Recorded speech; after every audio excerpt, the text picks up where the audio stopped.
আমাদের খোকু আজকের একটা লাইভ করেছে।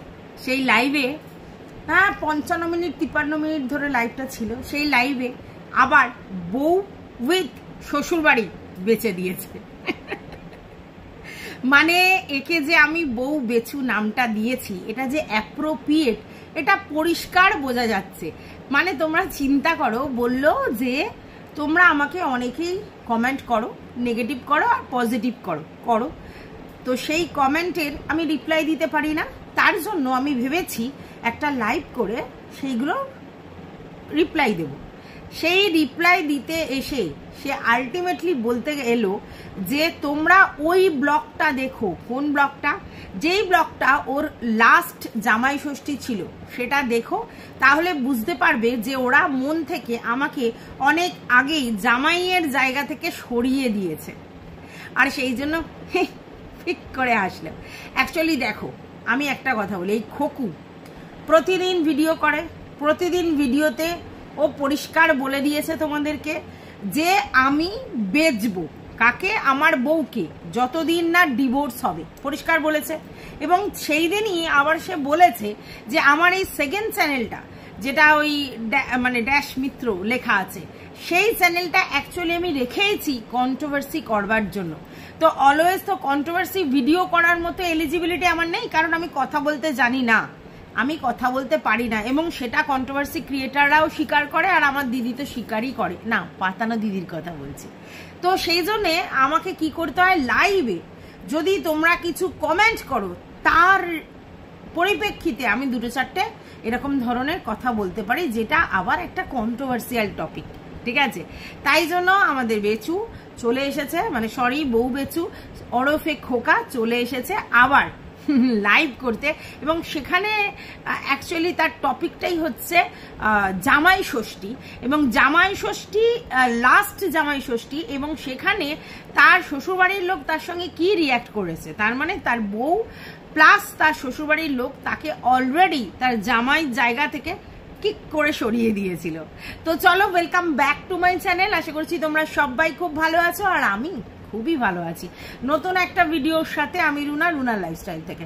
আমার তো এই জামাই ষষ্ঠী কন্টেন্ট শেষই হচ্ছে না, সবার জামাই ষষ্ঠী দেখে দেখে দেখে আর তারপর থেকে কিছু কিছু বের করে নিয়ে আসছি। যদিও কিছু কিছু জিনিস যেগুলো ক্যামেরার মধ্যে ধরা যাচ্ছে না, সেগুলো অনেকে আমাকে এসে কমেন্ট করে জানাচ্ছে এটা এই হয়েছে, ওটা এই হয়েছে। যেমন ধরো দেবশ্রীদির মেয়ে এসে জানিয়েছে যে না, আমার মা আমাদের জন্য জামা কাপড়ও কিনেছে, কিন্তু যেহেতু সেটা ভিডিওতে দেখিনি, বলতে পারিনি। তারপরে শ্রাবন্তী এসে বলল দেবশ্রীদি আজকের খুব সুন্দর করে রান্না করে খাইয়েছে, সেটাও আমি দেখিনি, তার জন্য বলতে পারিনি। তো যাই হোক, আমরা ব্লগিং এ যা দেখেছি তাই বলেছি। এবার দেবশ্রীদি যদি আবার সেরকম কোনো ভিডিও দেয় তাহলে বলবো wow wow wow wow wow. যাই হোক, যেটা বলছিলাম, এখন আমার টপিক অন্য কিছু না, আমার এখন এর টপিক হচ্ছে খোকার জামাই ষষ্ঠী, সেটা হচ্ছে আমার টপিক। এবং খোকার লাইভে খোকা যেগুলো বললো সেগুলো বলবো। প্রথম কথা, খোকা বলল আমি এখানে নেগেটিভ এবং পজিটিভ দুটো ভিউয়ার্সদেরই কমেন্ট নিচ্ছি এবং তাদের রেসপন্স করব, কারণ নেগেটিভও আমার, পজিটিভও আমার। মানে নেগেটিভ এবং পজিটিভ যারাই কমেন্ট করুক তারা অ্যাকচুয়ালি আমার ভিউয়ার্স, এবং সবার কমেন্টের উত্তর আমি দিতে ইচ্ছুক, আর তার জন্যই দেব। তাই এটা নিলাম, ওটা নিলাম, সেটা নিলাম। তো প্রথম কথা হচ্ছে সিক্রেট রুম কেন দেখালে না, মানে তারা বলেছে। তখন সে দোহাইটা দিল মায়ের শরীর খারাপ, আমরা ওই জন্য ভীষণই মানে কষ্টে আছি, সাফার করছি, আমাদের খুবই মানে একটা পরিস্থিতি খারাপ হচ্ছে, মায়ের শরীর খারাপ, মা ওই জন্য আজকে রেস্টুরেন্টে খেতেও গেল না, তোমরা দেখেছো, মানে জামাই ষষ্ঠীর দিন। এবং মায়ের এতটাই শরীর খারাপ যার জন্য জগন্নাথ দেবের মন্দির আমরা দর্শন করতে যাব বলেছিলাম, সেটাও যেতে পারলাম না। না, তোমরা এটা ভেবো না যে পুরীর জগন্নাথ মন্দির, না, তোমরা অনেকেই জানো হয়তো দীঘায় একটা জগন্নাথ দেবের মূর্তি হয়েছে, আমাদের মুখ্যমন্ত্রী সেটা করেছে, একেবারে অবিকল ওই রকম মন্দিরের মতো দেখতে উনি করেছেন, এবং অ্যাকচুয়ালি দীঘাকে আরো বেশি ডেভেলপ করবার জন্য এটা উনি করেছেন। তো সেই মন্দির দেখবার জন্যই হয়তো আমাদের খোকা এবং তার মা বাবা বাচ্চা নিয়ে সে যেত, তো সেইটা সে যেতে পারছে না, এবং তার জন্য সে দুঃখিত। তার কারণ তার মায়ের অসুস্থতার কারণে এত জার্নি করতে চাইছে না এই গরমের মধ্যে। আর মায়ের অসুস্থতার জন্যই তারা হচ্ছে মাকেও আজকে মানে কালকে রেস্টুরেন্টে নিয়ে যেতে পারেনি, তো সেটাই বলছিল যে মানে ভীষণই কষ্টকর জিনিসটা হয়েছে তার জন্য। এবং আরো একটা কথা সব থেকে ভালো বলেছে, সেটা হচ্ছে যে ও যে সিক্রেট রুম দেখাতে পারছে না সেটাও মায়ের অসুস্থতার কারণে। আচ্ছা সিক্রেট রুম আজকের লাস্ট কতদিন সে দেখাচ্ছে না, তা এতদিন তো তার মা সুস্থ ছিলই, তাহলে সেদিন তখন কি বললো যে ইন্টেরিয়ারে কাজ কমপ্লিট হয়নি, তারপরে কি বললো যে না পর্দা ছিঁড়ে দিয়েছে আমাদের মানে এক্সকিউজের পর এক্সকিউজ, মানে তার ছোট্ট সোনাটা পর্দা ছিঁড়ে দিয়েছে, পর্দা পেলমেট বা কিছু একটা ছিঁড়ে দিয়েছে, তার জন্য সেটা দেখাতে পারছে না। আবার আজকের বললো যে মায়ের অসুস্থতার জন্য দেখাতে পারছে না। মানে তু কেহনা ক্যা চাহ রহি হ্যায় খোকু, হ্যাঁ এক একদিন এক একটা এক্সকিউজ। তোর সিক্রেট রুম যখন ছবিটা ওপেন হয়ে গেছে তাহলে তুই তোর নিজের সিক্রেট রুমটা কেন দেখাতে চাইছিস না? তুই খুব ভালো করে জানিস তোর সিক্রেট রুম দেখালে ভালো ভিউজ হবে, তাহলে তুই কেন দেখাতে চাইছিস না? কি এমন আছে ওই সিক্রেট রুমে যার জন্য এতটা ওপেন হওয়ার পরেও তুই সিক্রেট রুমটা এখনো দেখাতে চাইছিস না, আর একটার পর একটা এক্সকিউজ দিয়ে যাচ্ছিস? হাম লোক ক্যা গাদি হতি হুঁ মানে আমরা কি গাদা? এত সুন্দর হিন্দি বলি না আমি, কি বলবো। যাই হোক, welcome back to my channel. আশা করছি তোমরা সবাই খুব ভালো আছো আর আমিও খুব ভালো আছি নতুন একটা ভিডিওর সাথে। আমি রুনা লাইফস্টাইল থেকে, জানি না দুবার ইন্ট্রো দিয়ে দিয়েছি কিনা। যাই হোক, যেটা বলছিলাম সেটা হচ্ছে খোকা সমস্ত প্ল্যান খোকার ভেস্তে যাচ্ছে, তার কারণ হচ্ছে তার মায়ের অসুস্থতা। এবং সে বলছে যে তার মায়ের মানে যখন সে শরীর ঠিক থাকে তখন সে অতিরিক্ত কাজ করে এবং সেই কাজটা অ্যাকচুয়ালি তখন সে সুপার ওম্যান হয়ে যায়, আর তখন উনি কারোর কথা শোনে না। আমার বাবা এবং আমরা বারণ করি ওনাকে অত কাজ করতে, তবু করে। বুঝলাম ওরা বারণ করে, তো খোকু তোমাকে অন্তত হাজার হাজার দর্শক একটাই কথা বলেছে যে তোমার মায়ের জন্য তুমি একটা হেল্পিং হ্যান্ড রাখো। তুমি প্রথমে বলেছো মা আর বাবা সেটা রাখতে চায় না, আমার মা একদমই রাখতে চায় না। পরে তুমি বলেছো আমাদের এখানে হেল্পিং হ্যান্ড পাওয়া যায় না, বা যাদের পাওয়া যায় তারা অনেক অনেক টাকা চায়, তার জন্য আমার পক্ষে এই মুহূর্তে সম্ভব নয় কোনো হেল্পিং হ্যান্ড রাখার। অথচ তুমি বাড়িতে পাঁচিল করছো, উপরে শেড করছো, তুমি হচ্ছে 15,000 টাকার মতো খরচা করে তুমি মন্দির নিয়ে আসছো, ঘরের সমস্ত জিনিস হচ্ছে, রেস্টুরেন্ট বাজি হচ্ছে, সমস্ত জিনিস হচ্ছে, অথচ মায়ের জন্য একটা হেল্পিং হ্যান্ড তুমি কিছুতেই জোগাড় করতে পারছো না। এবং তুমি পরিষ্কার বলে দিয়েছো যে অত টাকা দিয়ে আমরা রাখতে পারবো না। তাহলে তুমি বলো, এই যে তোমার মাকে তুমি সুপারম্যান বলছো, তোমার মা সুপার ওম্যান, এবং তুমি বলছো তোমার মা কারো কথা শোনে না, কাজ করে, তো এত কাজ যদি বাড়িতে পড়ে থাকে মানুষ কি করবে? তুমি এটাও বলছো যে এই বর্ষার আগে আমাকে পুকুরটা ঠিকঠাক করতে হবে, না হলে আবার সেই বন জঙ্গল হয়ে যাবে, সেটাও নাকি তুমি করতে পারছো না। ঠিক আছে, পরিস্থিতির এতটাই খারাপের মধ্য দিয়ে যাচ্ছে তোমার। তো যাই হোক, আমিও জানি বর্ষাকাল যদি চলে যায় তাহলে গাছপালা আবার গজাবে, কারণ জল পাবে, জল পেলেই আগাছা বনগাছা সেগুলো বড় বড় হবে, তাই যেইভাবে তুমি পরিষ্কার করেছো সেগুলো আবার হয়ে যাবে। তাহলে তোমাকে তো র্যান্ডমলি কাজটা করতে হবে, তা তুমি সেগুলো আগে না করে তুমি কোথায় এটা ওটা সেটা করছো, তাহলে তোমার তো প্ল্যানিং এক, প্লটিং এক, আর কাজ করছো আর একটা। এই যে শেড করেছো, ভালো করেছো, শেডের দরকার আছে, কিন্তু তুমি তো আগে তোমার মাটিটা কেটে নিতে পারতে, কারণ বন জঙ্গল হয়ে গেলে তার করা যাবে না। যাই হোক, সেটা তুমি করনি। তারপর সিক্রেট রুম, সেটাও তুমি দেখাচ্ছ না।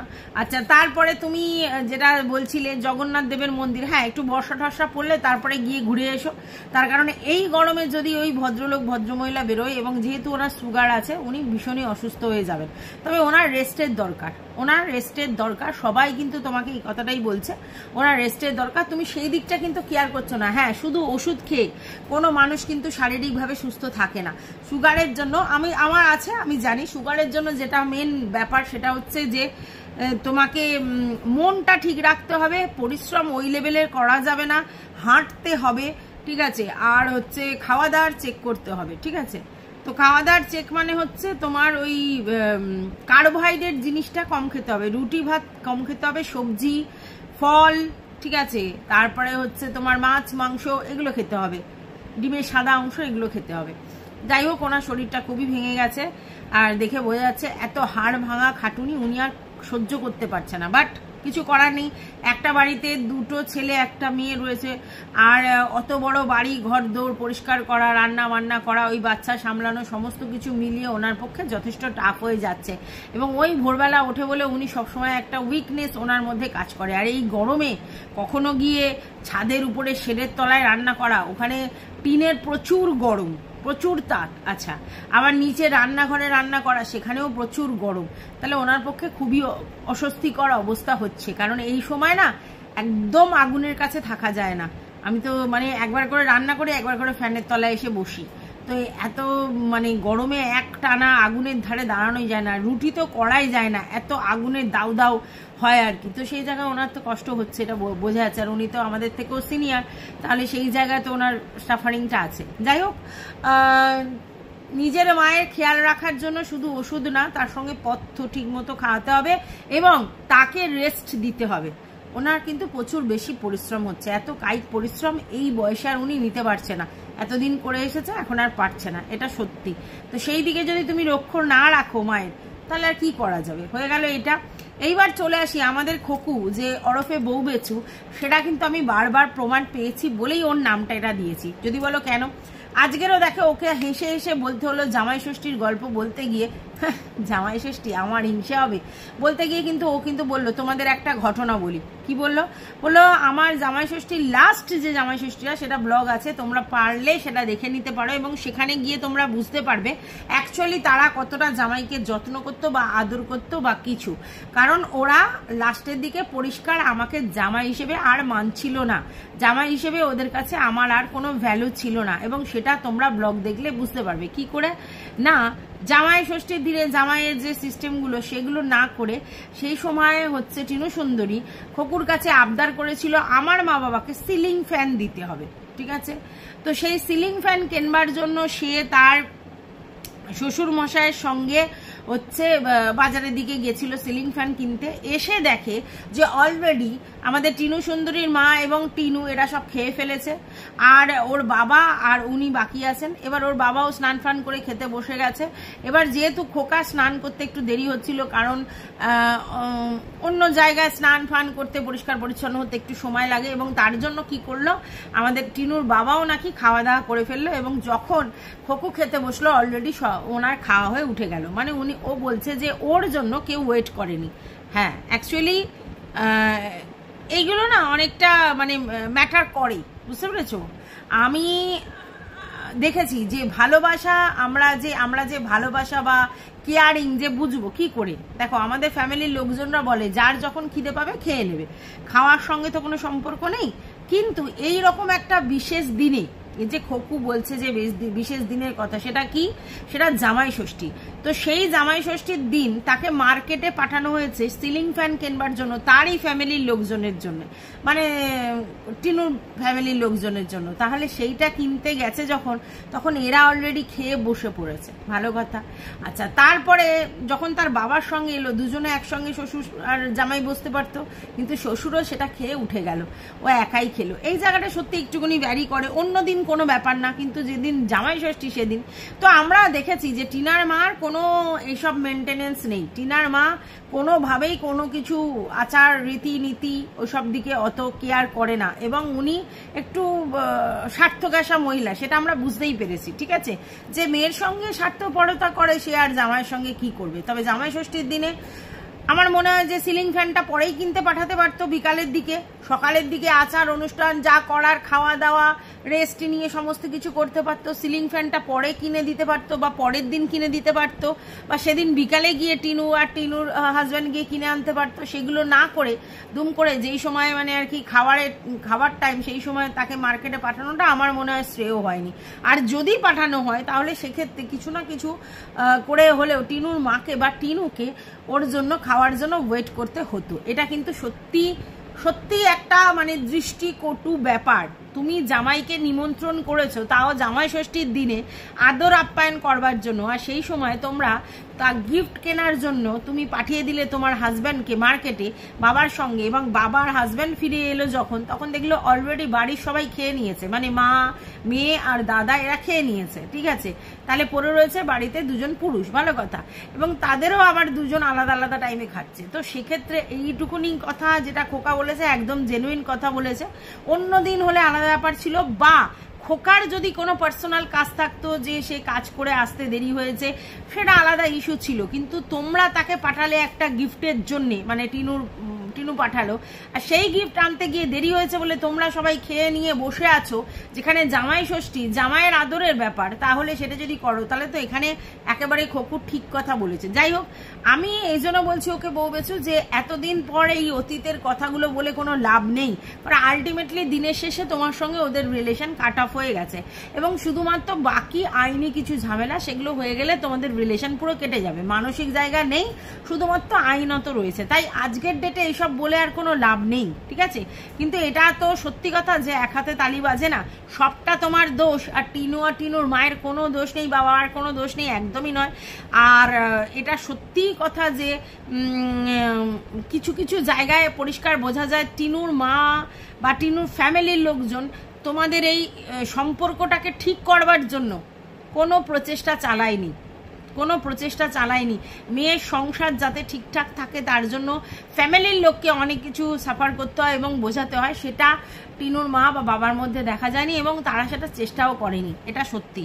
তাই তোমাদের এই রিলেশনটা ভাঙার পিছনে অবশ্যই তুমি আর টিনুই দায়ী, বাদ বাকি তোমাদের ফ্যামিলির লোকজনগুলো কিন্তু সেইভাবে কোঅপারেট করেনি, আর যার জন্য একটা সংসার ভেঙে গেল এবং একটা বাচ্চা তার মা হারা হলো, এটা কিন্তু সত্যি। তো যাই হোক, এটা সত্যিই আমার খারাপ লেগেছে, এবং তুমি যেটা বলেছো আমি বুঝতে পেরেছি তুমি অনেক কষ্ট থেকেই বলেছো, এরকম নয় যে তুমি শুধু ওদেরটা বলবে বলে বলেছো। হ্যাঁ, আমি জানি তুমি আজকের ডেটে এগুলো বলে সেই আমার বেচছো, ঠিক আছে, কিন্তু এটা সত্যি কষ্টকর। জামাই ষষ্ঠীর দিনে কোথায় গো, মানে শাশুড়ি জামাইয়ের জন্য ওয়েট না করে খেয়ে নেয়, বা বউ ও জামাইকে কাজে মানে একটা জিনিস কিনতে পাঠিয়ে আর সে খেয়ে নেয়। যদি এটা সত্যি হয়, নিশ্চয়ই ব্লগিং এর মধ্যে আছে বলেছে মানে সত্যি, তাহলে সত্যি এটা দুঃখজনক, এবং আমার মনে হয় এদের মধ্যে সেই ফিলিংসটাই নেই, মানে সাংসারিক ব্যাপারগুলো ওদের মধ্যে নেই। আচ্ছা, গেল এইটা বলেছে খোকু। আর একটা খুব ভাইটাল কথা বলেছে, সেটা বলেছে যে খোকুর যে সম্পত্তি, বাবার যে সম্পত্তি, সেগুলো খোকুর বাবার নামেই ছিল। তো খোকুর সঙ্গে একটা ঝামেলা হতে খোকুর বাবা বলেছিল যে বৌমাকে সব লিখে দেবে, লিখিত পড়িত করে দেবে, এবং সেইটার শোনার পর বৌমার বাবা মা খুবই উৎসুক ছিল, এবং তারা নাকি সেই সময় বাড়িতে এসেছিল এবং বাবার সঙ্গে সেটা নিয়ে আলোচনাও করেছে, মানে টিনুর বাবা খোকুর বাবার সঙ্গে আলোচনা করেছে, এবং খোকুর মা টিনুর বাবার সঙ্গে গিয়ে কোথায় নাকি বাইকে করে গেছিল, এইসব বললো সেই সময়। তার মানে তখন এতটাই বিরূপ হয়ে গিয়েছিল খোকুর বাবা আমাদের খোকুর থেকে, যার জন্য তিনি চেয়েছিলেন যে সমস্ত সম্পত্তি, স্থাবর অস্থাবর সম্পত্তি বৌমার নামে লিখে দিতে, এবং সেক্ষেত্রে বৌমার বাবা মাও সেটাতে খুব অ্যাপ্রিসিয়েট করেছিল, রাজি হয়েছিল, এবং তারা ব্যাপারটা আর কি করতে চেয়েছিল যে হ্যাঁ খুব ভালো হবে। কিন্তু খোকুর মাই প্ল্যান করে সেটা করতে দেয়নি, এবং সেটা আজকের ডেটে খোকুর বাবা বলছে সেটা সাপে বড় হয়েছে। একদমই আমি বলবো সাপে বড় হয়েছে। যদি বলো কেন, কথাটা হচ্ছে সম্পত্তিটা কার?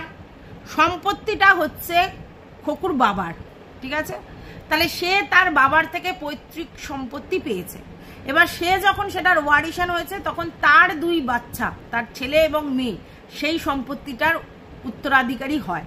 তাহলে সেখানে বৌমার নামে লিখে দেওয়াটাকে আমার কোথাও যুক্তিযুক্ত মনে হয় না। যতই আমি বৌমাকে ভালোবাসি, বৌমার জন্য আমি কিছু কন্ট্রিবিউশন করলাম, হতেই পারে, কিন্তু আমার স্থাবর অস্থাবর সমস্ত সম্পত্তি আমি আমার ছেলে মেয়েকে ডিপ্রাইভ করে আমার বৌমার নামে করে দেবো, যতই আমার বৌমা ভালো হোক, এইটা আমি মানতে পারি না। এবং এইটা যদি আমাদের তাতু করতো তাহলে সেটা তাতুর জন্য একেবারেই ভুল ডিসিশন হতো, কারণ সম্পত্তিটা তার বাবার, সেটা সে উত্তরাধিকারী সূত্রে পেয়েছে, এবং সেই সম্পত্তিটা সে তার ছেলে এবং মেয়ের মধ্যে ভাগ করে দেবে।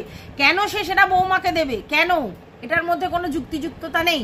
এবং এটাও এখান থেকে প্রমাণ হলো যে তাতু কিন্তু পুরোপুরি কনভিন্স হয়ে গিয়েছিল তাতু পুরোপুরি কনভিন্স হয়ে গিয়েছিল এবং সেইখানে তাঁতিমা ভাত সেধেছিল।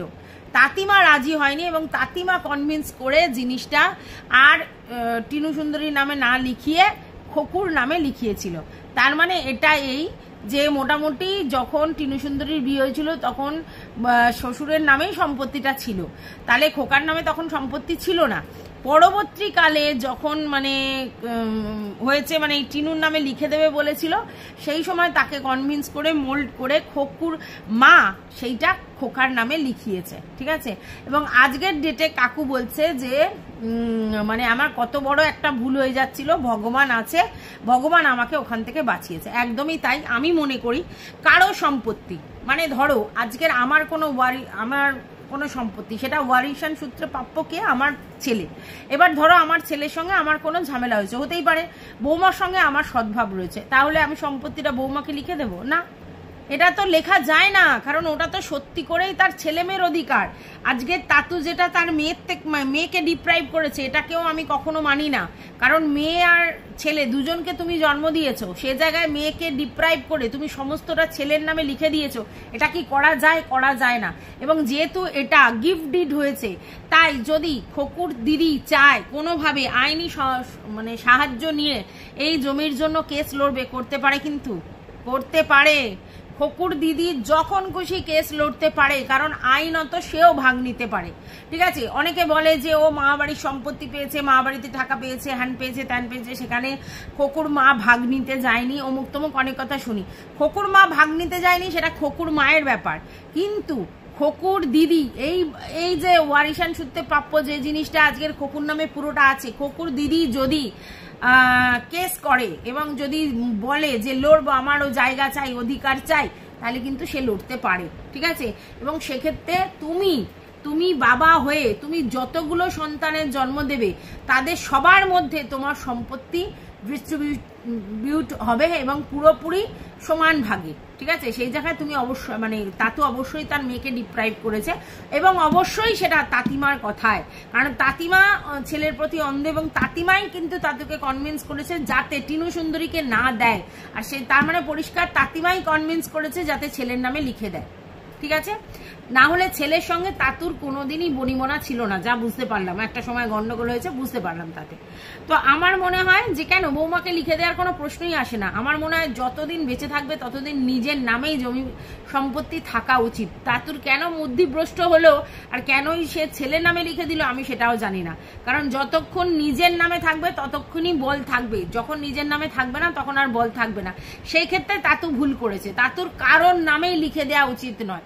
তাতুর বর্তমানে তার বউ, তার ছেলে এবং তার মেয়ে ওয়ারিশান সূত্রে প্রাপ্য হয়, কিন্তু তাতু অ্যাকচুয়ালি এখানে কনভিন্স হয়েছে তাঁতিমার দ্বারা, কারণ তাঁতিমা এটাই বুঝিয়েছিল যে ছেলেকে দিয়ে দাও, কারণ মেয়ের তো সমস্ত কিছুই আছে, সমস্ত কিছুই করে নিয়েছে, মেয়ের আর দরকার নেই, তো সেক্ষেত্রে আর আমারও ওইভাবে দরকার নেই, আমার ছেলে তো আমাকে এমনিই দেখবে, মানে এটা একদম চোখ বন্ধ করে। তো সেই জায়গায় তুমি পুরোটা ছেলের নামে লিখে দাও, না হলে মেয়ে এসে ভাগ বসাতে পারে।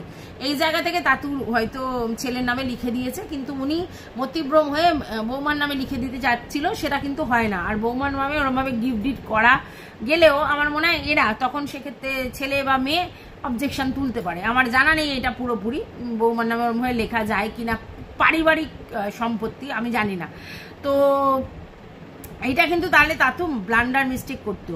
বাইরের কোনো মেয়েকে, এটা জামাই হোক আর বৌমা হোক, কাউকে লিখবো কেন? আমার মেয়ে, আমার ছেলে, আমার সন্তান, আমরা তাকে দিতে পারি, অন্য কাউকে না। তবে আমি আবারও বলছি, আমি বর্তমান থাকতে আমার সম্পত্তি আমি কারোর নামে লিখে দিয়ে যাব, এই জিনিসটাতে আমি বিলিভ করি না, ঠিক আছে। আমি বিলিভ করি আমার অবর্তমানে তাদের সবই, তার আগে কিছুই না। যতদিন আমার বল আছে ততদিন যতদিন আমার বাহুর জোর আছে, যতদিন আমার বল আছে ততদিনই আমি, আমার অস্তিত্ব।